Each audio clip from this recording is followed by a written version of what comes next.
Kali ini kita akan menceritakan kisah tentang seekor hewan yang konon kabarnya mampu menelan makanan selebar perjalanan kaki selama sebulan hanya dengan 1 kali suapan saja.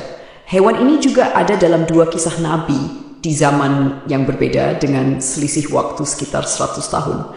Dalam video kali ini kita akan membahas legenda ikan raksasa dalam Al-Quran. Assalamualaikum warahmatullahi wabarakatuh. Pemirsa YouTube yang dimuliakan Allah, semoga kita selalu dalam keadaan sehat walafiat. Amin ya robbal alamin. Berbicara tentang ikan raksasa yang disebut ikan Nun, pembahasan ini tak akan terlepas dari kisah seorang nabi bernama Nabi Yunus alaihissalam. Kisah tentang Nabi Yunus dan ikan Nun termuat dalam Al-Quran yang tersebar di beberapa surat, yaitu surat Yunus, Al-Anbiya, As-Safat, dan Al-Kalam. Di video ini akan diceritakan 2 kisah tentang ikan raksasa Nun ini. Yang pertama adalah ketika ikan Nun hidup di zaman Nabi Yunus alaihissalam, dan yang kedua ikan Nun yang sama muncul di zaman Nabi Sulaiman alaihissalam. Sekarang kita akan mengisahkan tentang ikan Nun yang hidup di zaman Nabi Yunus alaihissalam. Kisahnya begini, teman-teman. Nabi Yunus memiliki ayah bernama Amitai atau yang lebih dikenal sebagai Mata, sehingga nasabnya adalah Yunus bin Mata, dan ibunya bernama Rifka. Nabi Yunus atau dalam bahasa Ibraninya dikenal dengan nama Yonah yang memiliki arti merpati. Di dalam Al-Quran, nama Yunus disebutkan sebanyak 4 kali dan sekali disebutkan dengan julukan Zunun dalam bahasa Arab yang berarti yang dari perut ikan. Terdapat beberapa perbedaan pendapat mengenai abad berapa Nabi Yunus hidup. Ada yang mengatakan abad ke-7 sebelum Masehi, ada pula yang mengatakan ke-8 atau ke-9 sebelum Masehi. Namun, tercatat dalam sejarah bahwa Nabi Yunus adalah seorang nabi dari kerajaan Israel atau Samaria pada sekitar abad ke-8 sebelum Masehi dan hidup pada masa kekuasaan Raja Samaria, Yerobeam bin Yoas. Beliau disebutkan berasal dari Palestina yang saat itu dikenal sebagai negeri Syam. Nabi Yunus diutus setelah masa Nabi Ilyas dan Ilyasa berakhir, dan uniknya lokasi dakwah beliau bukanlah di tanah kelahirannya melainkan di tempat yang jauh dari Syam atau Palestina. Nabi Yunus diutus oleh Allah Subhanahu wa Ta'ala kepada kaum yang bernama Ninawa, yang juga dikenal sebagai Niniwe. Kaum Ninawa ini berada di daerah Mosul yang saat ini terletak di Irak. Ini berarti Nabi Yunus adalah seorang pendatang di negeri Ninawa tersebut. Pada masa itu di negeri Ninawa terdapat sebuah kebudayaan atau tradisi turun-temurun, yaitu menyembah patung-patung atau berhala, sehingga mereka kufur dengan menyembah berhala. Oleh karena itu, diutuslah Nabi Yunus yang datang dari Syam ke Irak untuk mendakwahi penduduk Ninawa agar mereka bertauhid dan hanya menyembah Allah Subhanahu wa Ta'ala. Berhari-hari, berbulan-bulan, dan bahkan bertahun-tahun Nabi Yunus mendakwahi mereka. Namun penduduk Ninawa tetap enggan meninggalkan berhala-berhala mereka. Alasan mengapa penduduk Ninawa tidak mau meninggalkan berhala adalah karena mereka telah menyembah berhala selama puluhan bahkan ratusan tahun tanpa ada azab yang menimpa mereka, seperti yang terjadi pada kaum-kaum terdahulu. Padahal mereka telah mendengar kisah kaum terdahulu yang dibinasakan oleh Allah Subhanahu wa Ta'ala karena menyembah berhala. Mereka menyadari bahwa apa yang mereka lakukan adalah salah, namun mereka justru menunggu azab datang terlebih dahulu sebelum bertobat. Maka ketika itu seluruh orang dari kaum ini tidak mau mendengar seruan dari Nabi Yunus alaihissalam. Terlebih lagi Nabi Yunus adalah seorang pendatang, bukan berasal dari kampung tersebut. Mereka justru menganggap Nabi Yunus sok tahu dan tidak mempercayai sedikit pun risalah yang beliau bawa. Dikisahkan bahwa Nabi Yunus mendakwahi mereka selama 33 tahun. Mereka berkata, "Sudahlah Yunus, urusi saja hidupmu sendiri. Jika engkau ingin memiliki pengikut, berdakwahlah di kampung halamanmu." Nabi Yunus yang merupakan manusia biasa mendengar hinaan dan penolakan itu. Beliau merasa kecewa dan marah. Suatu hari Nabi Yunus memutuskan untuk pergi meninggalkan kaumnya. Saat itu Yunus pergi dalam keadaan hati yang kecewa dan marah. Beliau berjalan menuju sebuah dermaga dan meminta izin untuk menumpang di sebuah kapal, meskipun kapal tersebut sebenarnya sudah kelebihan muatan. Namun, nakoda kapal tetap mengizinkan Nabi Yunus untuk ikut serta. Dan ingatlah kisah Zunun atau Yunus ketika pergi dalam keadaan marah, lalu dia menyangka bahwa kami tidak akan menyulitkannya. Maka dia berdoa dalam keadaan yang sangat gelap, "Tidak ada Tuhan selain Engkau, Maha Suci Engkau. Sungguh, aku termasuk orang-orang yang zalim." Tak lama berselang setelah kepergian Nabi Yunus alaihissalam, tiba-tiba tanda-tanda azab Allah Subhanahu wa Ta'ala pun muncul kepada kaum Ninawa yang beliau tinggalkan. Langit berubah menjadi merah, seolah-olah seperti kobaran api yang membara. Orang-orang Ninawa pun menjadi ketakutan dan baru menyadari kebenaran peringatan Nabi Yunus alaihissalam. Namun, saat itu Nabi Yunus telah meninggalkan mereka. Mereka pun bingung harus meminta tolong kepada siapa. Mereka kembali teringat pada nasib orang-orang yang tidak bertakwa seperti mereka yang dibinasakan Allah pada zaman dahulu. Menurut tafsir dari Ibnu Katsir, dijelaskan bahwa warga Ninawa ketika itu menyadari kesalahannya karena telah menghina Nabi Yunus dan mendustakan risalah yang dibawanya.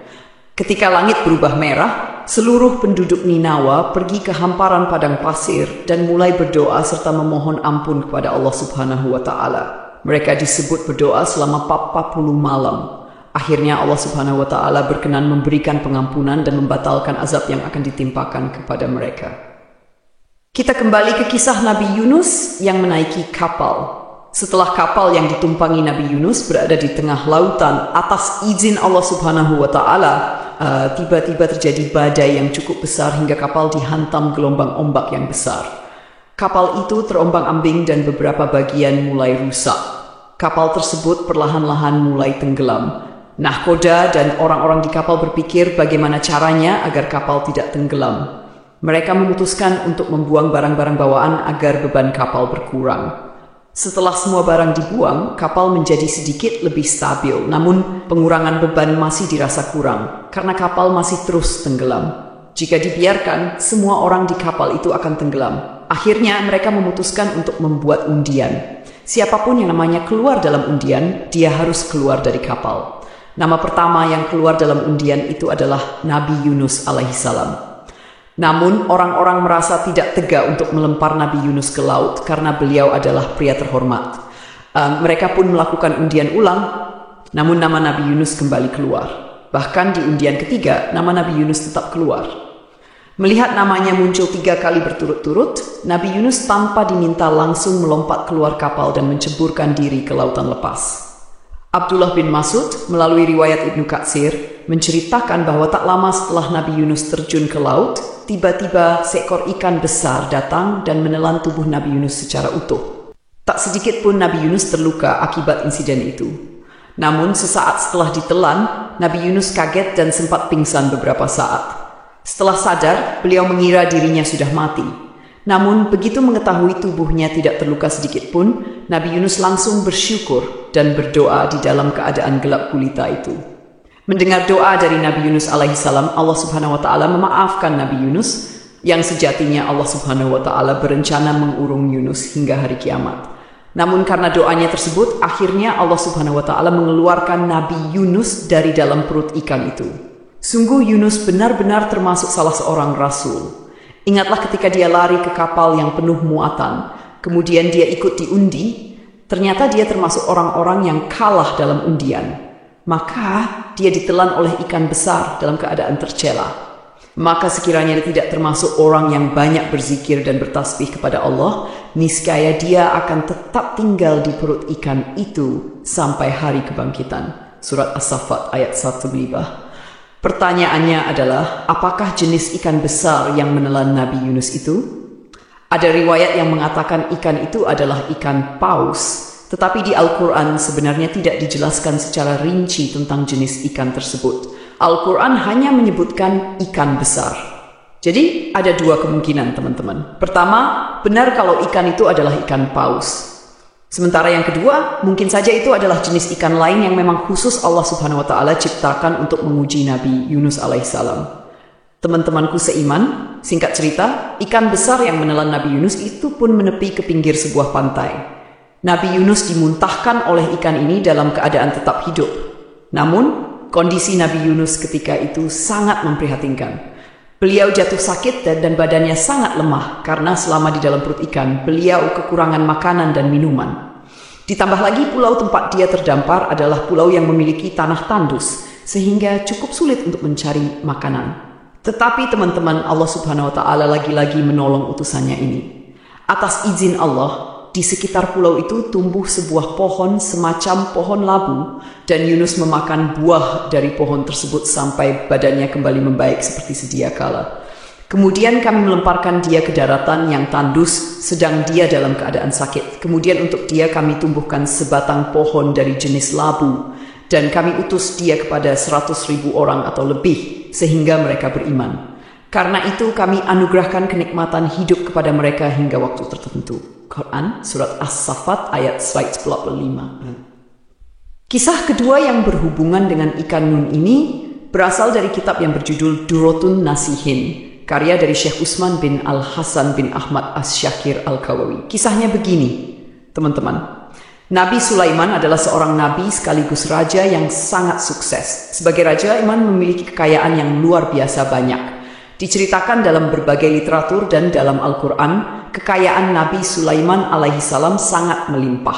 Banyak ulama berpendapat Nabi Sulaiman adalah manusia paling kaya yang pernah Allah Subhanahu wa Ta'ala ciptakan. Walaupun diberi harta yang melimpah, Nabi Sulaiman tetap seorang hamba yang selalu taat dan beriman kepada Allah Subhanahu wa Ta'ala.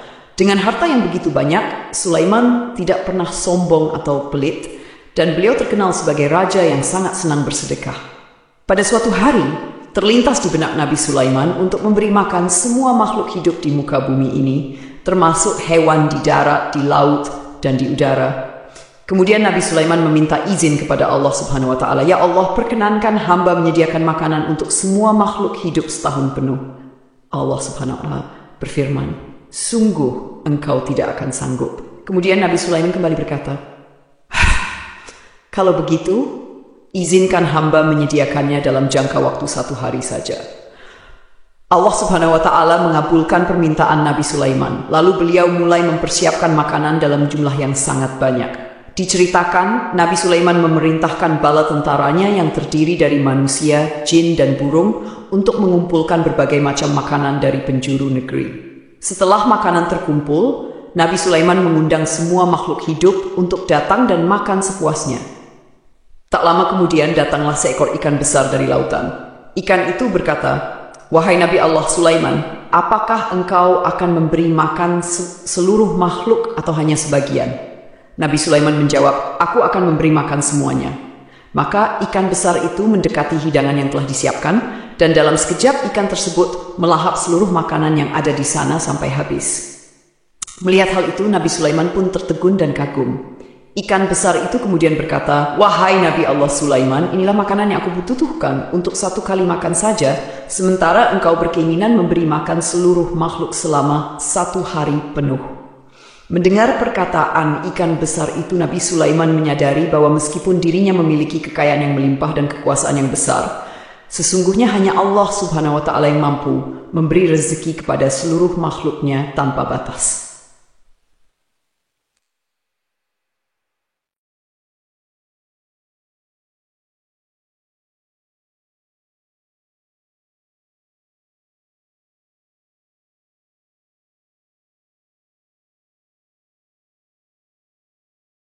Sehari saja. Akhirnya ketika Nabi Sulaiman telah mengantongi izin dari Allah Subhanahu wa Ta'ala, Nabi Sulaiman langsung memerintahkan pasukannya, baik dari kalangan jin maupun manusia. Mereka ditugaskan untuk mendata semua makhluk yang ada di muka bumi. Setelah selesai mendata jumlah seluruh makhluk hidup yang akan diberi makan, mereka pun mulai memasak dan mengumpulkan berbagai macam makanan.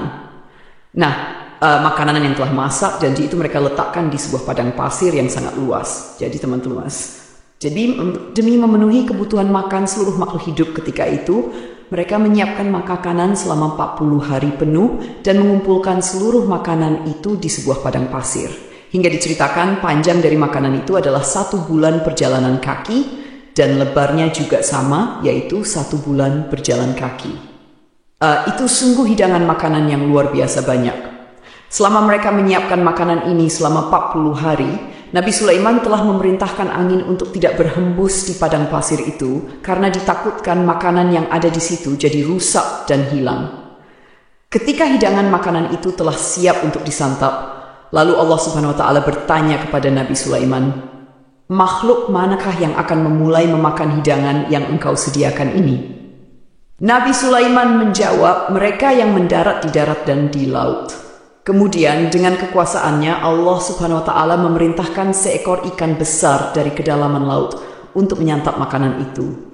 Ikan besar ini langsung keluar dari air dan memakan seluruh makanan yang ada di padang pasir itu hingga semuanya habis dengan hanya 1 kali suapan saja karena saking besarnya ukuran tubuh ikan raksasa ini. Alangkah terkejutnya Nabi Sulaiman ketika itu. Makanan yang telah disiapkan selama 40 hari bisa habis dengan 1 makhluk saja yang lainnya belum kebagian. Bahkan ikan raksasa ini setelah selesai menyantap hidangan berkata kepada Nabi Sulaiman, "Wahai Sulaiman, kenyangkanlah perutku sekarang. Aku masih merasa lapar." Pada saat itu, Nabi Sulaiman langsung bersujud sambil menangis kepada Allah Subhanahu wa Ta'ala. Beliau memohon ampunan karena merasa sombong dan merasa mampu memberi makan semua makhluk hidup. Padahal untuk memberi makan 1 ikan saja dia masih belum cukup mampu. Kisah Nabi Sulaiman ini memberikan kita pelajaran dan peringatan bahwa Allah Subhanahu wa Ta'ala itu benar-benar maha kaya dan tak ada yang bisa menandingi kekayaan, apalagi itu cuma Nabi Sulaiman alaihissalam, dan hanya Allah Subhanahu wa Ta'ala yang sanggup dan mampu memberi makan seluruh makhluk hidup di muka bumi ini dari awal zaman hingga akhir zaman. Jadi itulah kisah tentang legenda ikan raksasa dalam Al-Quran. Semoga kisah ini bermanfaat. Lebih dan kurangnya mohon dimaafkan. Yang benar datangnya dari Allah Subhanahu wa Ta'ala. Hilaf atau keliru itu datangnya dari saya pribadi sebagai manusia biasa. Sampai ketemu di kisah-kisah seru yang penuh makna selanjutnya. Saya akhiri. Wassalamualaikum warahmatullahi wabarakatuh.